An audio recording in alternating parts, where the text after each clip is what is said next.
성도 여러분, 안녕하세요. 오늘도 수고 많이 하셨고 또 한 주간 살아가시느라고 많이 애들 애쓰십니다. 코로나 확산이 정말 너무나 무섭게 이렇게 되고 있는데 우리 모두 다 건강도 유의하시고 또 방역에 우리 모든 성도님들 적극적으로 협력해 주시면 좋겠습니다. 오늘도 구역 기도회 우리 같이 교제 나누면서 하나님 주시는 말씀 듣기 원합니다. 오늘은 47과 바벨론이 다시 일어나지 못하리니 47과입니다. 사도신경으로 우리 신앙을 함께 고백하고 시작합시다. 나는 전능하신 아버지 하나님 천지의 창조주를 믿습니다. 나는 그의 유일하신 아들 우리 주 예수 그리스도를 믿습니다. 그는 성령으로 잉태되어 동정녀 마리아에게서 나시고 본디오 빌라도에게 고난을 받아 십자가에 못 박혀 죽으시고 장사된 지 사흘 만에 죽은 자 가운데서 다시 살아나셨으며 하늘에 오르시어 전능하신 아버지 하나님 우편에 앉아 계시다가 거기로부터 살아있는 자와 죽은 자를 심판하러 오십니다. 나는 성령을 믿으며 거룩한 공교회와 성도의 교제와 죄를 용서받는 것과 몸의 부활과 영생을 믿습니다. 아멘. 오늘 우리에게 주시는 말씀은 예레미야 51장 59절에서 64절 말씀입니다. 예레미야 51장 59절에서 64절 우리 같이 말씀 봅시다. 유다의 시드기야 왕 제4년에 마세야의 손자 네리야의 아들 스라야가 그 왕과 함께 바벨론으로 갈 때에 선지자 예레미야가 그에게 말씀을 명령하니 스라야는 병참감이더라. 예레미야가 바벨론에 닥칠 모든 재난 곧 바벨론에 대하여 기록한 이 모든 말씀을 한 책에 기록하고 스라야에게 말하기를 너는 바벨론에 이르거든 삼가 이 모든 말씀을 읽고 말하기를 여호와여 주께서 이곳에 대하여 말씀하시기를 이 땅을 멸하여 사람이나 짐승이 거기에 살지 못하게 하고 영원한 폐허가 되리라 하셨나이다 하라 하니라. 너는 이 책 읽기를 다한 후에 책에 돌을 메어 유브라데 강 속에 던지며 말하기를 바벨론이 나의 재난 때문에 이같이 몰락하여 다시 일어서지 못하리니 그들이 피폐하리라 하라 하니라. 예레미야의 말이 이에 끝나니라. 아멘. 오늘의 요절, 오늘의 말씀이 있는데요. 51장 64절 요절 같이 읽을까요? 말하기를 바벨론이 나의 재난 때문에 이같이 몰락하여 다시 일어서지 못하리니 그들이 피폐하리라 하라 하니라. 예레미야의 말이 끝나니라. 오늘의 키포인트가 있습니다. 항상 키포인트가 중요하죠. 이 교재가 오늘 우리에게 가르쳐 주려고 하는 말씀이 뭔지 키포인트를 같이 한번 읽어볼까요? 이 세상이 우리로 하여금 다른 곳을 바라보게 할지라도 하나님께서는 결정하신 바를 반드시 이루십니다. 우리는 하나님께 순종하고 하나님의 말씀을 전하며 말씀대로 살아가는 증인된 삶을 살아야 합니다. 하나님의 뜻이, 하나님의 계획이 반드시 이루어진다 하는 것을 기억하면서 오늘 말씀을 함께 보십시다. 말씀 경청하기를 먼저 읽고 잠깐 우리 말씀을 나눌게요. 설명을 좀 할게요. 말씀 경청하기.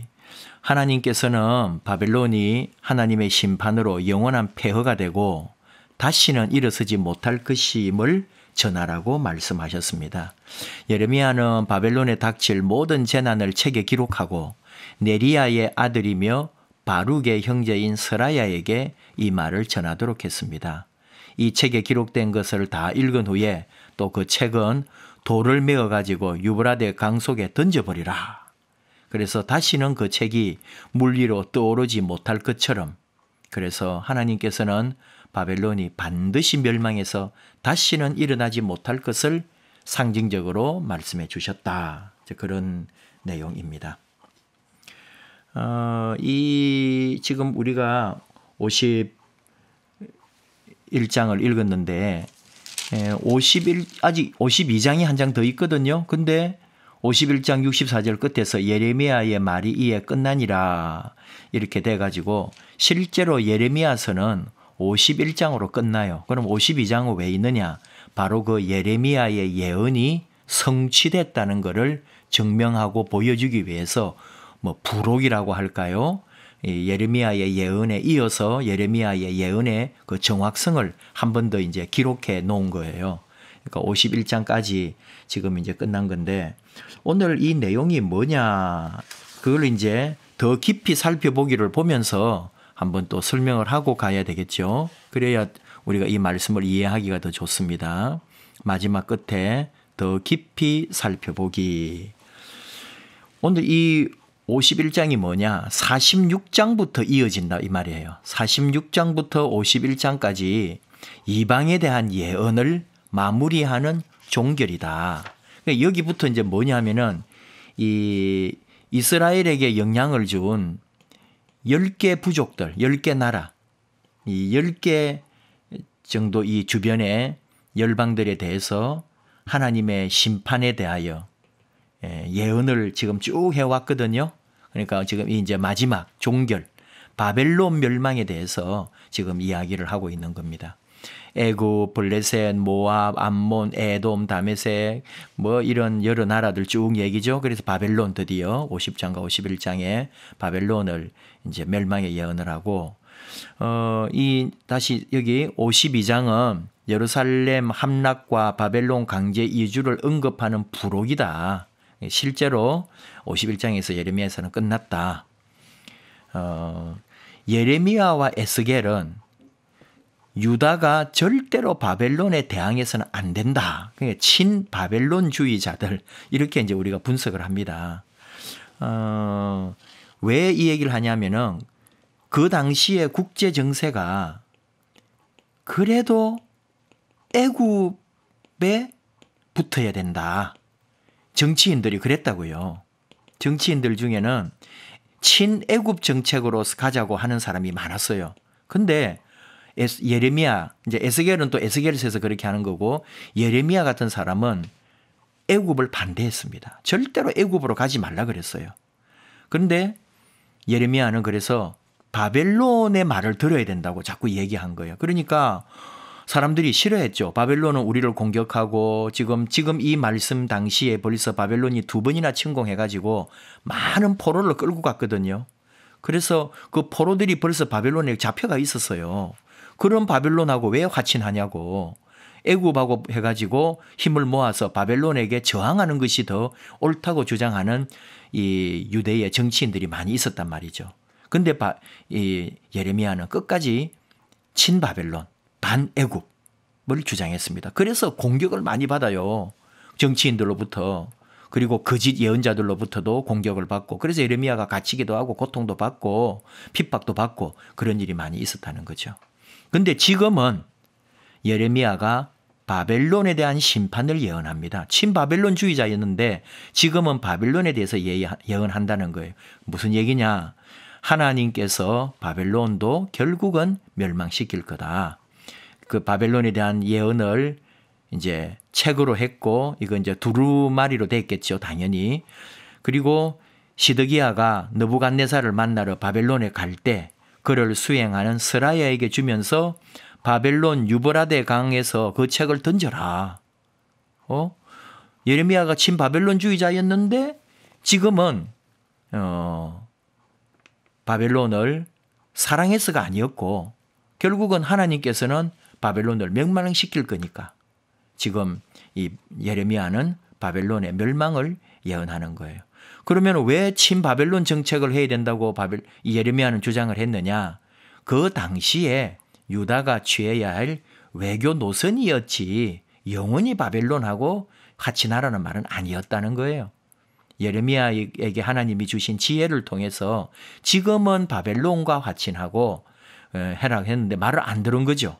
그럼 이 스라야하고 지금 오늘 우리 50장 59절에 유다 시드기야 왕이 제4년에 마세야의 손자 네리야의 아들 스라야하고 갑니다. 바벨론에. 왜 갔을까요? 스라야의 직위가 뭐냐면은 병참감이었다라고 이렇게 되어 있는데 옛날에는 시종장, 옛날 성경은 시종장이라고 되어 있어요. 이게 뭐냐면은 왕의 여행과 관련된 모든 업무를 추진하는 이렇게 왕이 이제 외교적으로 나갈 때에 수행해 가지고 업무를 도와주는 그런 일을 하러 이제 따라간 거죠. 왜 갔느냐? 사실은 바벨론의 왕으로부터 소환 명령을 받은 거예요. 왜? 친애굽 정책을 쓰고 있는 게 발각이 됐거든요. 그래서 바벨론으로부터 소환 명령을 받아가지고 시드기야 왕이 지금 가는 거예요. 그 가는 왕의 이제 수행을 스라야가 맡았던 거죠. 그리고 그럼 스라야도 따라갔는데 뭘 했느냐? 이미 바벨론에 있는 유대 백성들이 있단 말이죠. 그 사람들 만날 거란 말이에요. 그 사람들 앞에서 바벨론의 멸망 예언, 예레미야가 이제 바벨론 멸망의 예언을 그 두루마리를 그 포로로 가 있는 유다 백성들 앞에서 읽어주라는 거예요. 그 말은 그 소망을 가지라는 거죠. 이 바벨론 망한다고. 지금 온 국제 정세는 바벨론이 세상을 다 뒤엎을 것 같지만 지금 이제 바벨론도 멸망할 것이다. 그거를 이제 예레미야가 예언을 하는 것이고 그 두루마리에다가 돌을 매 가지고요. 그거를 유브라데 강에다가 던져버리라는 거예요. 영원히 떠오르지 못하도록. 그 말은 영원히 바벨론은 일어나지 못한다. 그 얘기를 지금 이제 해주는 거예요. 제일 앞으로 이제 우리 가봅시다. 스라야에게 우리 여기 말씀 경청하기에 이 말을 전하게 했고 그 다음에 돌을 메어가지고 유브라데 강에 던지도록 했다. 다시는 떠오르지 못하고 멸망한다. 정말 이때가 이제 언제냐 하면은 요 시드기야 왕 4년이 BC 593년으로 보거든요. 그리고 바벨론은 이제 586년에 그러니까 이게 이제 유다가 이제 멸망한 거고 586년에 요 시드기야 4년은 593년이에요. 바벨론은 언제 멸망하느냐? BC 539년. 그러니까 유다가 멸망한 적으로부터 한 40여 년 되죠. 그리고 그때 이제 망해요. 누구에게? 페르시아, 고레스에게. 그리고는 이 인류의 역사 속에 바벨로니아 그 제국, 바벨론 왕국은 다시는 일어나지 못했습니다. 그게 역사예요. 예레미야의 예언처럼 그대로 바벨론은 멸망했다. 그 돌을 메어 가지고 유브라데 강에다가 던지는 이런 행위를 이제 우리 신학에서는 선지자적 예언 행위라 그래요. 이제 이 상징적인 거죠. 선지자적 예언 행위를 통해서 하나님의 뜻을 이제 보여주는 그런 이야기죠. 넘어갔습니다. 이제 쭉 교재 읽어가면서 같이 이제 한번 나눠볼게요. 1번. 하나님의 결정은 사람이 되돌릴 수 없습니다. 60절 말씀에 예레미야가 바벨론에 닥칠 모든 재난 곧 바벨론에 대하여 기록한 이 모든 말씀을 한 책에 기록하고 바벨론의 멸망은 돌이킬 수가 없고 이게 하나님의 뜻이고 하나님의 계획인 거죠. 하나님은 심은 대로 거두시며 보응하시는 분이다. 바벨론은 자신들의 죄로 인해서 마땅히 보응을 받을 것입니다. 하나님께서는 바벨론의 성벽이 아무리 높고 견고하다 해도 높은 성문들도 불타고 모든 수고가 헛될 것이다. 이름이 이제 우리가 오늘 읽지 않았는데요. 51장의 앞에 다 예언된 말씀이에요. 바로 그 하나님의 결정을 되돌릴 수 없다. 그 결정을 선지자를 통해서 바로 예레미야를 통해서 지금 말씀하셨다는 거죠. 그 스라야가 가서 이제 백성들 앞에서 바벨론에 닥칠 모든 심판과 저주의 예언을 낭독하고 책을 돌에 메어 강에 던진다. 되돌릴 수 없는 하나님의 결정, 이걸 보여주는 행위라는 거죠. 아무리 강대국이었지만 바벨론은 하나님의 심판 앞에서 영원한 폐허가 되고 다시는 일어서지 못했다. 아까 말씀드렸죠. 아무리 강한 나라라도 하나님의 결정을 막을 수는 없다. 어떤 개인도 어떤 민족도 하나님의 심판 앞에서는 피할 수가 없다. 그러니까 아까 말했죠. 2번이나 지금 침공해가지고 이미 포로가 끌려가 있었다고요. 포로들이. 유대 이 포로들이 바벨론에 가서 살고 있었다니까요. 아무리 그러나 하나님이 함께 하시면은 그렇게 아무리 강해도 아무 소용이 없다는 거죠. 2번, 성도는 하나님의 결정에 순종해야 합니다. 64절 말씀에 말하기를 바벨론이 나의 재난 때문에 이같이 몰락하여 다시 일어서지 못하리니 그들이 피폐하리라 하라 하니라. 하나님의 뜻이 결국은 이루어질 수밖에 없다는 거죠. 스라야는 하나님의 선지자 예레미야가 전하는 명령에 순종했습니다. 그 명령은 곧 하나님의 명령이었기 때문입니다. 그는 하나님 말씀에 순종하여 사람이나 짐승이 거기 살지 못하게 하고 영원한 폐허가 되리라. 참 이 엄청난 저주죠. 우리 인류 역사에서 한때는 번성했지만은 다시는 일어나지 못하고 영원히 역사 속에 사라져버린 민족들이 있거든요. 하나님의 심판 앞에서는 꼼짝 못하는 거예요. 우리 대한민국 5,000년이다 얼마다 이런 역사를 말하는데 그 풍파 속에서도 하나님이 함께 하셨고 지금까지 인류 가운데 역사를 이어가고 지금 이 코로나 시대에 세계 최고의 민족 1등 국가 선진국의 대열에 들어서게 되는 귀하고 놀라운 일이 있습니다. 그게 다 우리 기독교 복음의 이 전파로 말미암아 아름다운 이 나라가 새로운 자유와 민주와 그리고 성경적 이 그리스도의 사고를 가지고 살아온 우리 새로운 시대의 역사 속에 있는 결과지요. 아직은 강성한 바벨론에 가서 이 말씀을 선포하는 것이 믿음이 없이는 할 수 없는 일이었어요. 그러나 스라야는 예레미야의 말, 곧 하나님의 말씀에 순종하여 담대하게 선포했습니다. 오늘날 우리도 하나님의 결정에는 순종하고 하나님께서 이 세상을 향해 어떻게 말씀하시는지 분별하고 하나님의 말씀을 증거하는 정인된 삶을 살아야 한다. 그런 말씀이죠. 이 말씀을 아까 이제 우리 이미 포로된 우리 이스라엘 백성들에게 전했다 그랬잖아요. 그 말은 뭘까요?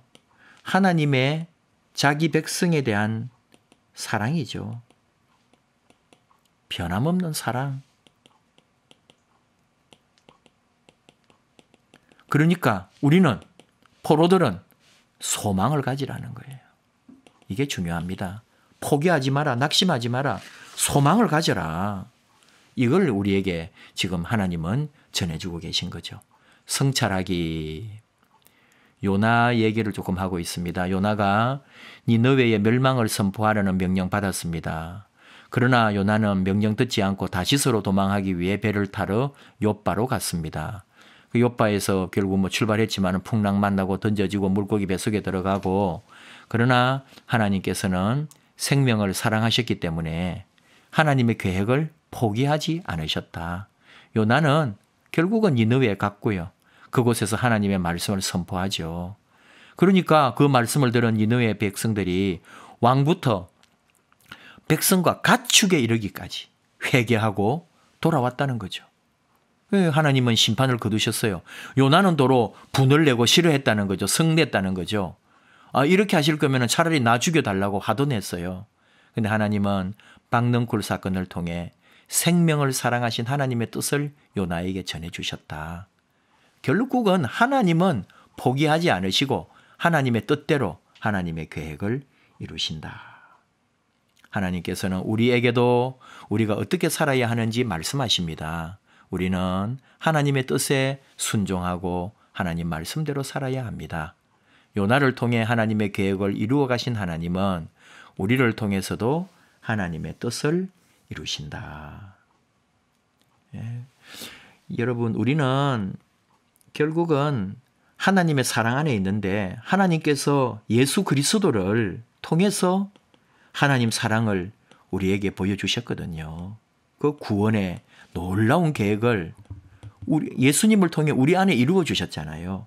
이제 우리도 그냥 하나님 뜻을 따르고 우리가 하나님의 그 사랑을 전하고 우리가 바로 누구냐? 우리는 하나님 계획의 이제는 일꾼들이에요.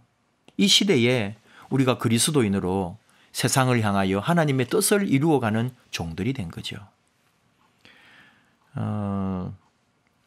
하나님의 말씀이나 복음을 담대하게 전해 본 적이 있습니까? 선포해 본 적이 있습니까? 우리 대체로 이렇게 생각해요. 전도는 내가 할 수 있는 일이 아니다. 특별한 사명자다. 근데 어느 날 교회 전도대에 잘 아는 집사님이 활동하고 있는 것을 알고 전도대에 같이 들어가서 예수님을 전했습니다. 하나님께서는 지금 바로 나를 통해 하나님의 말씀과 뜻을 전달하기 원하신다는 것을 경험했다. 성도는 하나님의 뜻을 받들고 전하는 존재다.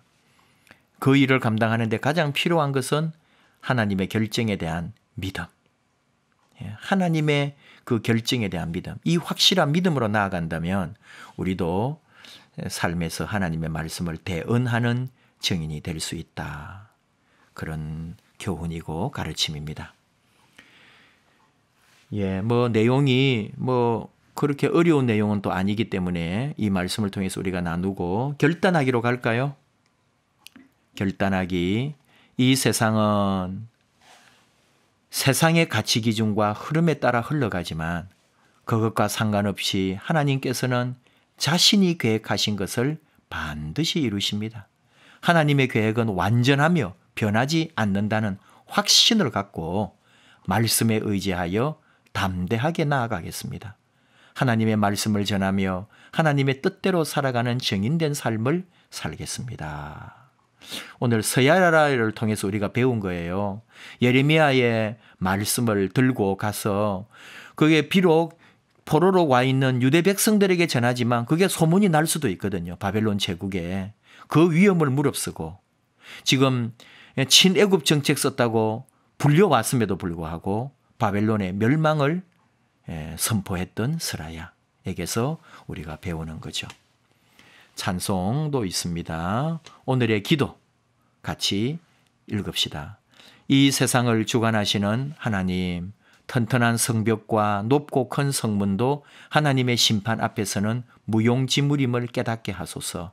우리가 하나님께로 돌이켜 말씀으로 새로워지며 거룩하게 하심을 경험할 수 있도록 인도하소서. 그리하여 하나님께 순종함으로 하나님의 말씀을 전하며 그 말씀대로 살아가는 증인이 되게 하소서. 아멘. 서로 나누라고 했습니다. 당신은 하나님의 말씀을 전하며 말씀대로 살아가는 증인입니다. 우리는 하나님의 말씀 전하고 하나님의 말씀 전파하는 하나님의 증인들, 예수 그리스도의 증인입니다. 네, 교제는 이 정도로 해도 되겠죠? 원래는 이게 대림절이 시작돼 가지고 우리 주님, 아기 예수님 오심에 대한 말씀으로 다음 가로 넘어갔어야 되는데 우리가 추석이라든지 이런 연휴들이 좀 있었어요. 그래서 한 주가 좀 늦습니다. 다음 주부터는 우리 아기 예수님을 기다리는 대림절 말씀으로 이제 나아가겠습니다.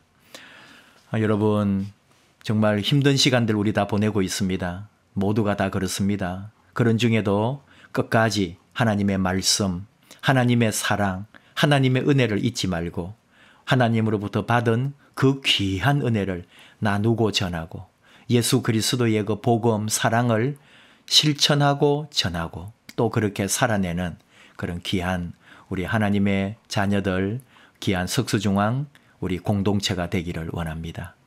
같이 기도하고 마치겠습니다.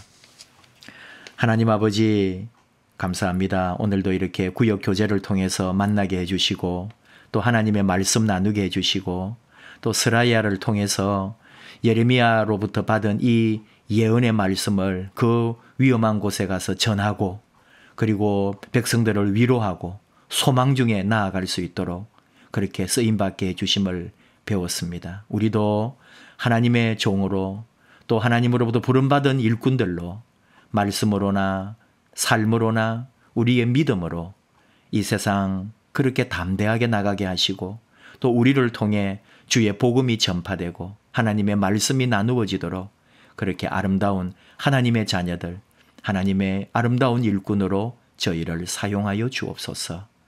예수님 이름으로 기도하옵나이다. 아멘.